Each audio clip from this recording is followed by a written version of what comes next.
কালেমা ছেড়ে দাও, তুমি নাকি মুহাম্মাদের কালেমা পড়েছো, ঈমান এনেছো, খবরদার কালেমা ছেড়ে দাও, তা না হলে তোমার পরে জুলুম হবে, অত্যাচার হবে, নির্যাতন হবে।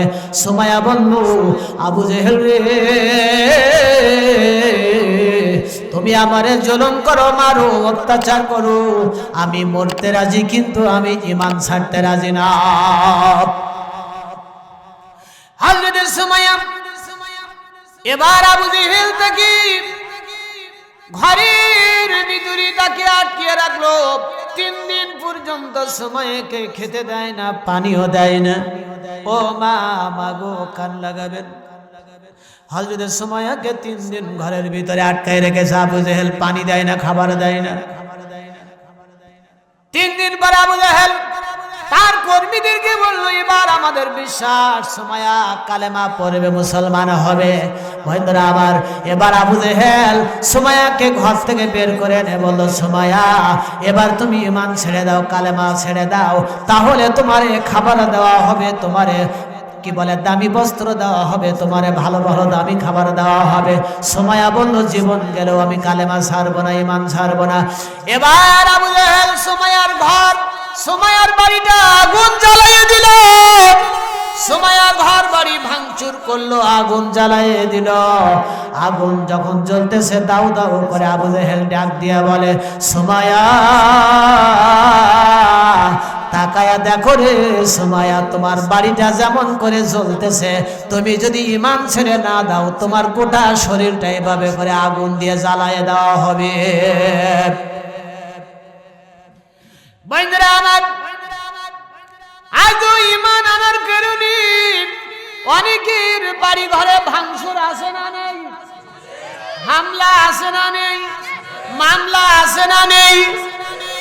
ও বন্ধুরা, আমাদের সাতক্ষীরা চিত্র সারা বাংলাদেশে একটা আলোচিত অধ্যায়, ইতিহাস হয়ে আছে। আপনারা জানেন, আমাদের সাতক্ষীরায় শুধুমাত্র এই রবের দাওয়াত দেওয়ার কারণে, বন্ধুরা আমার, ঈমানের উপরে অবিচল থাকার কারণে কত বাড়ি ভাঙচুর হয়েছে, কত বাড়ি অগ্নিসংযোগ হয়েছে, কত মানুষকে নিরপরাধ, আলেমদেরকে নিরপরাধ মানুষদেরকে ধরে ধরে জেলের ভিতরে ঢোকানো হয়েছে।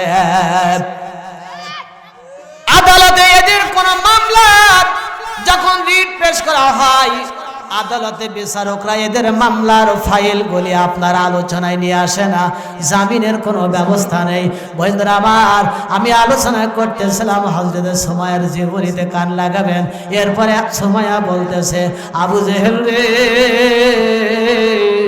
আমার গোটা শরীরটা জ্বালায়ে পুরায়া আমারে দিয়ে দাও, শেষ করে দাও। এরপরেও সে জবান দিয়ে আমি একবার ঈমানের ঘোষণা করেছি, ঈমান ছাড়ব না। আবু জেহেল হযরত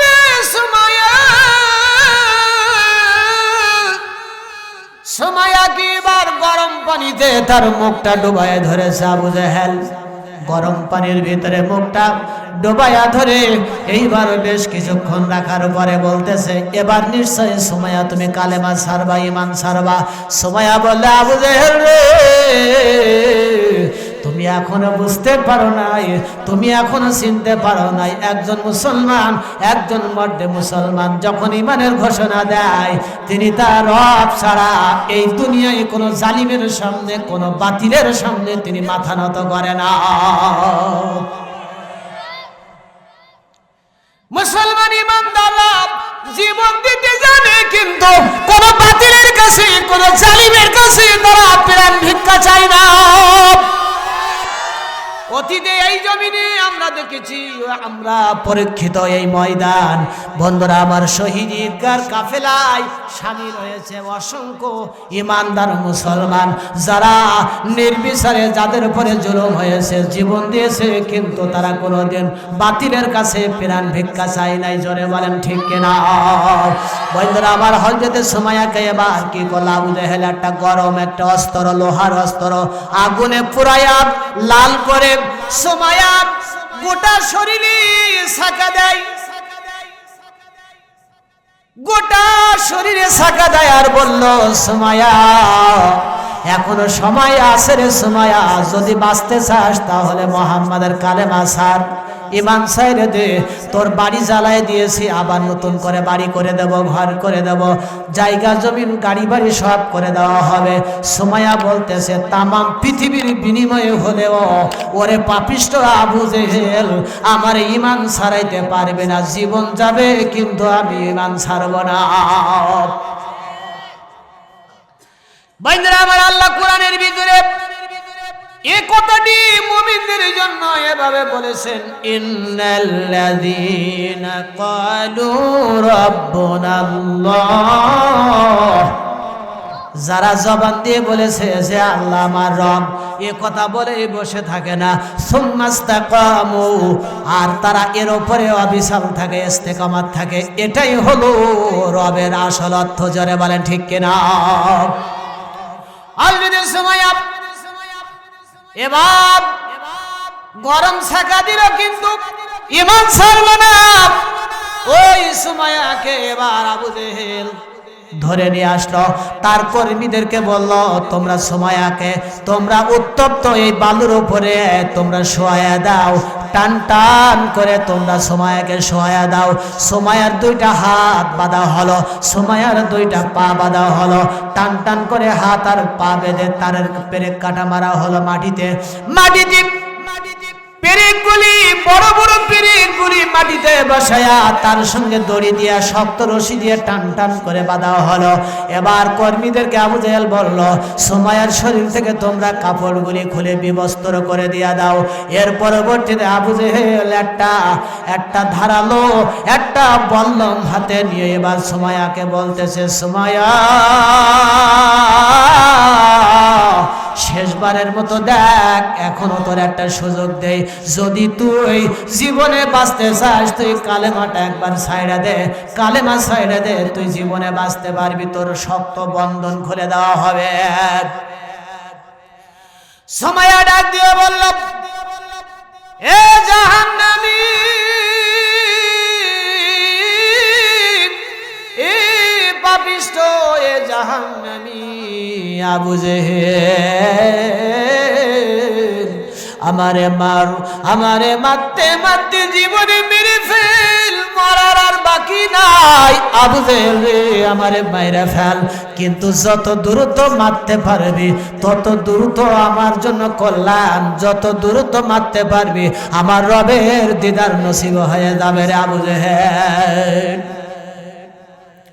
এবার আবু জেহেল একটা ওই বল্লমটা সুমাইয়ার লজ্জা স্থান লক্ষ্য করে যখন বল্লমটা নিক্ষেপ করলো, লজ্জা স্থানে যখন বল্লমটা যখন বিদ্ধ হয়ে গেল, লজ্জা স্থানে বিদ্ধ হওয়ার পরে ওইখান থেকে রক্ত বের হতে লাগলো, জমিনটা রঞ্জিত হতে লাগলো। সুমাইয়া চিৎকার করে ডাক দেয় আর বলে, রব্বি কারীম, ও রব তুমি তাকায়া দেখো, জীবন দিয়েছি, জীবনের বিনিময়ে হলেও আমি সুমাইয়া ঈমান ছাড়ি নাই, জীবন দিয়েছি ঈমান দেয় নাই, ওরা আমার জীবন কেড়ে নিয়েছে কিন্তু ঈমান নিতে পারে নাই রে রব। ও রব তুমি আবার কবুল করে নাও, আমার ঈমানি জিন্দেগি কবুল করে নিয়ে নাও। বন্ধুরা আমার, এর পরবর্তীতে সুমাইয়া হাসতেছে, আবু জেহেল বন্ধুরা আশ্চর্য হয়ে গেছে, মৃত্যু পথযাত্রী, এত জুলুম নির্যাতন এত কিছু, তারপরে সুমাইয়া হাসতেছে। কারণ কি? সুমাইয়া তখন বলল, আবু জেহেল এটা তুই বুঝবি না, কারণ হলো আমার সামনে এখন আল্লাহ রাব্বুল আলামিনের জান্নাতুল ফিরদাউস এনে ধরা হয়েছে, রহমের ফেরেশতারা জান্নাতটা আমার সামনে ধরেছে। কারণ হলো যারা শহীদ হয়ে যায়, ওয়ালা তাকুলু লিমান ইউকতালু ফি সাবিলিল্লাহি আমওয়াত বাল আহইয়াউ ওয়ালাকিন লা তাশউরুন। এই জমিনে কোরআনকে প্রতিষ্ঠার জন্য, ইসলামের জন্য, আল্লাহর দ্বীনের জন্য যারা কুরবান হয়ে যায়, আল্লাহ বলল এদেরকে মৃত বলো না, এরা জীবিত, এরা জীবিত, এরা মরে না, এইটা তোমরা অনুধাবন করতে পারো না। কারণ হলো শহীদ যখন জমিনে পড়ে যায়, পড়ার সঙ্গে সঙ্গে প্রথম রক্তের ফোঁটার সঙ্গে তার জীবনের গুনাহ মাফ হয়ে যায়। এবং শহীদরা দেখবেন, জালেমরা যখন শহীদদেরকে যখন জমিনে পাকড়াও করে তখন চিল্লাফাড়া করে না, চিৎকার করে না, জীবন ভিক্ষা চায় না। কারণ হলো শহীদদের সামনে জান্নাতের ঘর হাজির হয়ে যায়। কথা বুঝতে পেরেছেন? এই জন্য কোন শহীদরা দেখবেন যে তারা জমিনে পড়ছে হাজারো অস্ত্রের আঘাত, কিন্তু চিল্লাফাড়া নাই। বাইন্দরা আমার সুমাইয়া তিনি এরপরে শহীদ হয়ে গেল, ইসলামের প্রথম শহীদ সুমাইয়া। আল্লাহু আকবার। ও মা, কান লাগাবেন, মাদের জন্য আমি আরেকটা ওয়াজ, মাদের জন্য আরেকটা ওয়াজ আমি করব। ও মা, যে মার মধ্যে 4টা বৈশিষ্ট্য থাকবে, এই মাকে দুনিয়া থেকে আল্লাহ ভেস্তে কপাল দান করবে। বন্ধুরা আমার, ইমাম জাউজি ঘটনা পড়লাম। সুলাইমান জাজুলি নামের একজন ব্যক্তি, তিনি একদিন এই রবের দাওয়াত নিয়ে তিনি বেরিয়ে গেছেন। পড়ুন আমার সঙ্গে, ইন্নাল্লাযীনা ক্বালু রাব্বুনাল্লাহ। রবের দাওয়াতের কাফেলা নিয়ে সুলাইমান জাজুলি যুগ শ্রেষ্ঠ একজন মুহাদ্দিস, একজন আলেম, তিনি যখন দাওয়াতের কাফেলা নিয়ে বেরিয়েছেন, যেতে যেতে যখন তিনি জঙ্গলের ভিতরে তিনি পৌঁছায় গেছে, তাকায় দেখে ডাইনে বামে সুদূর জঙ্গলের মধ্যে কোনো ঘর নেই, কোনো বাড়ি নেই। উনি চিন্তা করলো, এখন তো নামাজের সময় হয়ে গেছে, নামাজ পড়া লাগবে। নামাজ আছে না নাই? নামাজ পড়তে হবে। নামাজ মাদের জন্য অনেক দামি ওয়াজ। সুলাইমান জাজুলি তিনি আজান শুনতে পেয়েছি, বহু দূর থেকে আজানের আওয়াজ শোনা যায়, কিন্তু জঙ্গলের মধ্যে কোথাও কোনো পানি নাই। উজু করবে কেমনে? বন্ধুরা আমার, মাসালা হচ্ছে চেষ্টা আগে করা লাগবে। যদি আপনি পানি না পান পরে তায়াম্মুম করতে পারবেন, তবে চেষ্টা করা লাগবে। সুলাইমান জাজুলি ঘুরে ঘুরে দেখে জঙ্গলের মধ্যে দূরে একটা কুড়ে ঘর আছে। কুড়ে ঘরের নিকটে যেয়ে তিনি সালাম দিয়ে বলতেছে, বাড়ির মধ্যে কেউ আছো নাকি? আমি একজন ভিন দেশি মুসাফির, আমি রবের দাওয়াত দেওয়ার জন্য আমি এসেছি। এই জঙ্গলের বাইরে রবের দাওয়াত আমারে পৌঁছায় দেওয়া লাগবে, ইসলামের দাওয়াত পৌঁছায় দেওয়া লাগবে। এই বাড়ির ভিতরে কোন আল্লাহর বান্দা আছো নাকি? আমার ডাকের সাড়া দাও, জবাব দাও। আমি একজন মুসাফির, যদি বাড়ির ভিতরে কেউ থাকো গো, তাহলে আমার একটু উজুর পানি দাও। আমি উজু করে আমার রবের সন্তুষ্টির জন্য আমি 2 রাকাত সালাত আদায় করতে চাই। কষ্ট হয়? কষ্ট হচ্ছে না তো? একটু মহব্বতে জিকির করেন, লা ইলাহা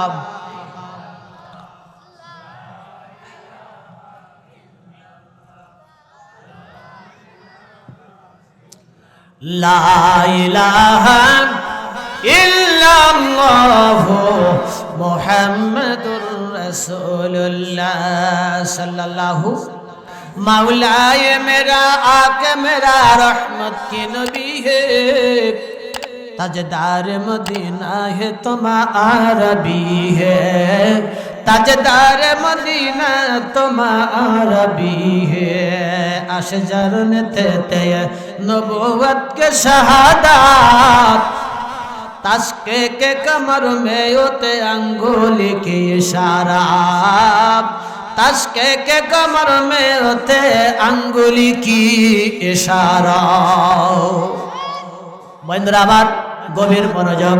एरपरे सुलाइमान जाजुली जुग श्रेष्ठ मुहाद्दिस दिनेर दाওয়াত দেওয়ার জন্য, ইসলামের দাওয়াত দেওয়ার জন্য বন্ধুরা বেরিয়েছেন, কিন্তু বাড়ি থেকে কোনো আওয়াজ নেই, কোনো কথা নাই। মুহাদ্দিস সুলাইমান জাজুলি তিনি বললেন, রব্বি করিম তুমি আমাকে সাহায্য করো, এই জঙ্গলের ভিতরে কোথাও পানি আছে নাকি? বন্ধুরা ঘুরতে ঘুরতে ঘুরতে দেখে দূরে একটা কুয়া পাইছে। কুয়া পাইলে উনি বন্ধুরা একটু এবার আশার সঞ্চার জাগলো। কুয়ার থেকে পানি নিয়ে উজু করে আমি পুরোপুরি সন্তুষ্টির জন্য, রবের সন্তুষ্টির জন্য নামাজ পড়ে আমি ইসলামের দাওয়াতের কাফেলা নিয়ে আমি জঙ্গলের বাইরে চলে যেতে পারবো। বন্ধুরা আমার কুয়ার নিকটে গেছে, যে দেখে কুয়ার পানিটা অনেক গভীরে, অনেক নিচে নেমে গেছে। সুলাইমান জাজুলি তিনি চিন্তা করতেছে এত গভীরে নিচে পানি নেমে গেছে, আমি কেমনে উঠাবো? দড়ি নেই, এখানে রশি নেই, বালতি নেই, মশক নেই। চিন্তায় জর্জরিত। হঠাৎ করে দূর থেকে কে জানি মিষ্টি মায়াবী কণ্ঠে ডেকে ডেকে বলল, ও মুহাদ্দিস সাহেব, ও সুলাইমান জাজুলি, ও মুহাদ্দিস, এই গভীর জঙ্গলের মধ্যে তুমি পানি পাও না, আর যদিও একটা কুয়া পেয়েছো তবে কুয়ার পানি অনেক নিচে নেমে গেছে। এত কেন পেরেশানি, এত কেন তোমার ছোটাছুটি? মুহাদ্দিস সাহেব তাকায় দেখে দূরে একটা ছোট্ট একটা মেয়ে ওখানে দাঁড়ায় আছে। ছোট্ট একটা মেয়ে দাঁড়ায় এই কথা বলে, ও সুলাইমান। মুহাদ্দিস চিন্তা করতেছে গভীর জঙ্গলে এই ছোট্ট মেয়েটি আমার পরিচয় কেমনে জানলো? কথা ঠিক কিনা? ছোট্ট মেয়েটি বলল, ও সুলাইমান, ও মুহাদ্দিস, তোমার হাজার হাজার ছাত্র আছে এই জনপদে, তারাও বড় বড় আলেম হয়ে গেছে, হাফেজ হয়ে গেছে। এত বড় বড় হাফেজ আলেমের উস্তাদ তুমি কুয়ার থেকে পানি উঠাইতে পারো না?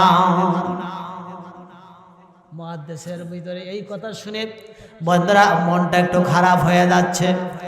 তিনি বলতেছে আমি কেমনে উঠাবো, কারণ আমার কাছে কোনো রশি নেই, মশক নেই, কুয়ার পানি অনেক নিচে নেমে গেছে।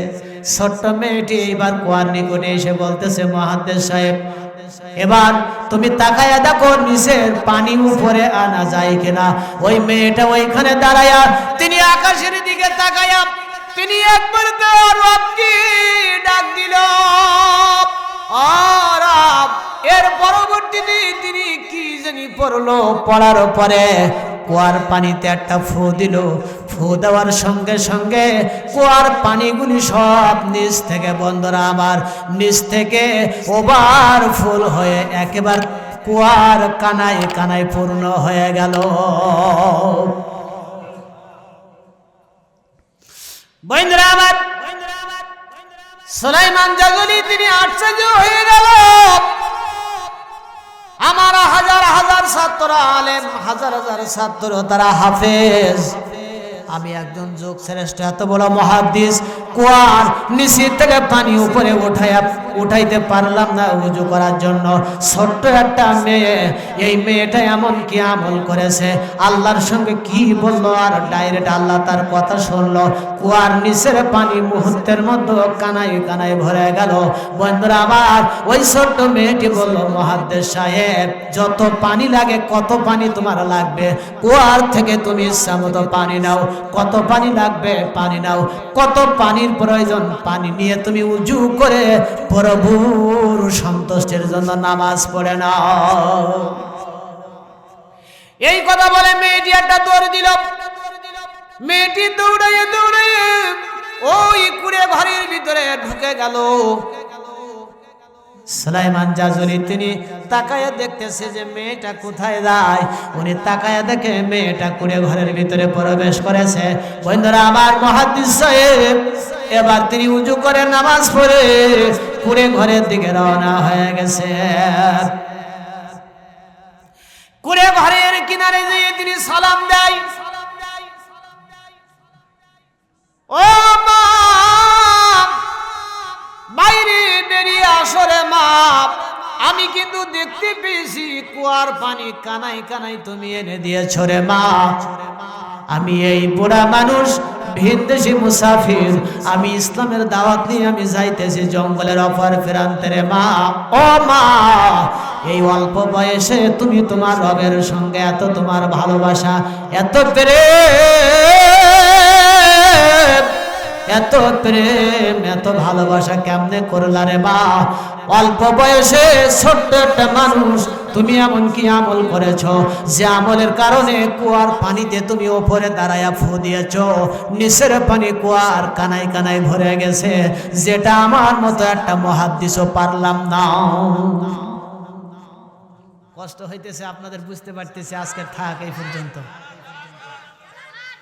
আজিম সাহেব কই? মাওলানা আজিম সাহেব আছে কি? শেষ করে দিব নাকি? হুজুর বলতেছে শেষ করে দিতে, আপনারা কি বলেন?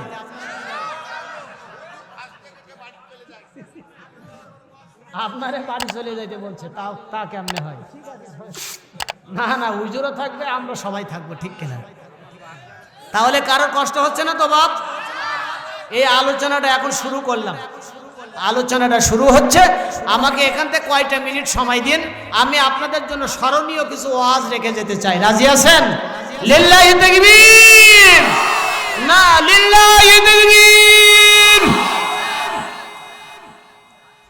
আমার মন মাজায়া রে, দিল মাজায়া মুর্শিদ আপন দেশে যাই। দয়াল রে একই আমার ভাঙ্গা নাও, তার উপরে তুফান বাও, চলকে চলকে ওঠে পানি রে। কই মুর্শিদের ঠাই এ তরির ভরসা নাই, লওয়া দরিয়ার মাঝে রে। আমার মন মাজায়া রে, দিল মাজায়া মুর্শিদ আপন দেশে যাও। ও বাপ কান লাগাবেন বন্ধুরা আমার। মুহাদ্দিস সুলাইমান জাজুলি তিনি বলতেছেন, ইমাম জাউজি ঘটনা লিখছে, এই পৃথিবীর ভিতরে একজন শ্রেষ্ঠ একজন ইমাম, তিনি এই ঘটনাটা লিখছে বন্ধুরা আমার। এর পরবর্তীতে দেখেন এই যে মুহাদ্দিস সাহেব এবার ওই যে কাঠের ঘর, কুড়ে ঘরের সামনে দাঁড়ায়া চিৎকার মারতেছে আর বলতেছে, এ ছোট্ট মেরে মারে, ও মা একবার বাইরে বেরিয়ে আয়, তোর বুড়া বাবারে তোর একটু ডাকতেছে, একটু বাইরে আয়। আমারে তোর বুড়া বাবারে আমি, তুই একটু সহযোগিতা কর। এইভাবে দিনের দাওয়াত দেওয়ার জন্য, ইসলামের দাওয়াতের জন্য আমাকে জঙ্গল থেকে জঙ্গল, প্রান্তর থেকে প্রান্তরে যাওয়া লাগে। এরে মা, তুই যদি আমলটা আমারে শেখায় দেশ, বড় কাজে লাগবে, উপকারে আসবে। কত কাফেলা নিয়ে মরুভূমির মধ্য দিয়ে যাওয়া লাগে, পানির জন্য বড় কষ্ট হয়। এই জন্য তোর আমলটা শিখাইয়া দে, আমি যেন দিনের দাওয়াত দেওয়ার জন্য আমলটা কাজে লাগাইতে পারি। কুয়ার ধারে দাঁড়ায়া ফু দিলে যেন এইভাবে নিচের পানি উপরে এসে যায়, তাহলে আর হুজুর জন্য কোনো কষ্ট হবে না। ওই মেয়েটি ডাক দিয়া বলল, এ মুহাদ্দিস সাহেব, ঘরের থেকে বের হওয়া যাবে না, তোমার প্রয়োজন ছিল, পানির প্রয়োজন মিটে গেছে, তোমার কাজ মিটে গেছে, তুমি এখন চলে যাও, তোমার জায়গায় গন্তব্যে চলে যাও। ঘরের থেকে বের হওয়া যাবে না। আমার ঘরের সামনে দাঁড়ায়া তুমি চিৎকার মেরে কথা বলবা না, তোমার জায়গায় তুমি চলে যাও। আমি ঘরের থেকে বের হব না, তোমার সঙ্গে আমি আর কোনো কথা বলতে চাই না।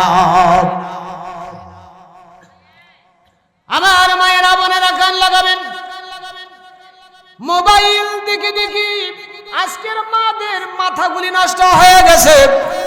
বাচ্চাগুলিও, ওর মাও শেষ, বাচ্চাগুলি শেষ। বন্ধুরা আমার দেখবেন কত মা বাচ্চাদেরকে মোবাইল না দিলে, কার্টুন না দেখলে, মোবাইলের কার্টুন না দেখলে বাচ্চা নাকি ভাত খায় না, বাচ্চা নাকি পানি খেতে চায় না। এটা শয়তানের শয়তান গো মা, তুমি এইটা কেন তোমার বাচ্চারে শেখাইলা? তার কারণ হলো তুমিও তো শেষ হইছো, তোমার বাচ্চাকে ওই শেষ করার লাইনে নিয়ে গেছো। এই জন্য আমি বলবো, আমার মাদের জন্য বলতেছি, আব্দুল কাদের জিলানীর জীবনী পড়ে দেখলাম আব্দুল কাদের জিলানী তানার বন্ধুরা তিনি যখন 5 থেকে 6 বছর বয়স, ওনার মা একদিন আব্দুল কাদের জিলানীকে মাদ্রাসায় নিয়ে গেছে ভর্তি করার জন্য, পড়ানোর জন্য। বন্ধুরা আমার আব্দুল কাদের জিলানীর যেই মাদ্রাসা নিয়ে গেছে, হুজুর বলল ছেলে কি আগে কোথাও পড়ছিল? বলল না, আগে কোথাও ভর্তি করি নাই, পড়াই নাই, এই প্রথম ভর্তি করতে আমি নিয়ে এসেছি। হুজুর তখন বন্ধুরা আমার পড়তেছে, আব্দুল কাদেরকে বলতেছে, ওরে আব্দুল কাদের জিলানী তুমি পড়ো আলিফ বা। আব্দুল কাদের বলল হুজুর আলিফের অর্থ কি? আলিফের এই আলিফের অর্থ কি কারো জানা আছে নাকি? পৃথিবীতে কেউ বলতে পারবে? আলিফ লাম মিম ত সিন কফ আইন সোয়াদ এইগুলি কিছু হরফ আছে, এর অর্থ আল্লাহ ছাড়া আর কেউ জানে না। কথা ঠিক কিনা বলেন? এখন আব্দুল কাদের বলতেছে হুজুরে আলিফ যে পড়াইতেছেন এর অর্থটা কি বলতে হবে।